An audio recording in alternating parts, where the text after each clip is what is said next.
maamulka Hirshabeelle ayaa noqday maamulkii ugu horeeyay ee ka hor yimaada habraaci doorashooyinka dowlad goboleedyada ee ka soo baxay wasaaradda arrimaha gudaha ee Jamhuuriyadda Federaalka Soomaaliya kaasoo ka koobnaa 27 qodob oo lagu tilmaamayo habraaca diyaar garowga doorashooyinka dowlad goboleedyada.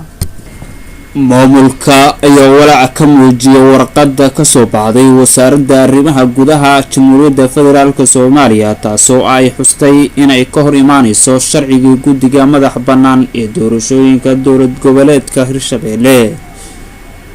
war-saxaafadeed ka soo baxay wasaaradda dastuurka dowlad goboleedka Hirshabeelle ayaa lagu sheegay in markay la tashteen madaxweynaha Hirshabeelle ay go'aansadeen inay habraaca wasaaradda soo saartay inuu yahay mid ka hor imaanaya dastuurka Jamhuuriyadda Federaalka iyo hanaanka federaaleynta daadejinta nidaamka dimuqraadiyadda dalka. war-saxaafadeedka ka soo baxay wasaaradda dastuurka ee maamulka Hirshabeelle ayaa waxa uu ka koobnaa 4 qodob oo kala ah: kow, kadib marka aan aragnay dastuurka ku-meel gaarka ee Jamhuuriyadda Federaalka Soomaaliya qodobkiisa 120aad ee qeexaya hay'adaha dowladaha xubnaha ka ah dowladda Federaalka Soomaaliya.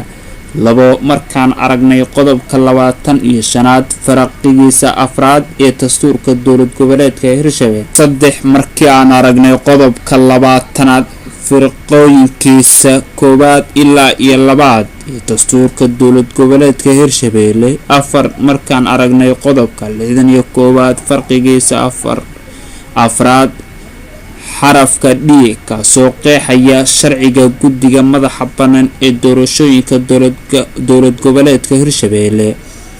wasaaradda dastuurka dowlad goboleedka Hirshabeelle markii aragtay qodobada kor ku xusan waxay walaac fara badan ka muujinaysaa warqadii ka soo baxday wasaaradda arrimaha gudaha ee xukuumadda Soomaaliya ee soo baxay taariikhdu markii ahayd 2019 bisha 5 25 محمد عبد الرشيد حسن دافور TV مقدشو.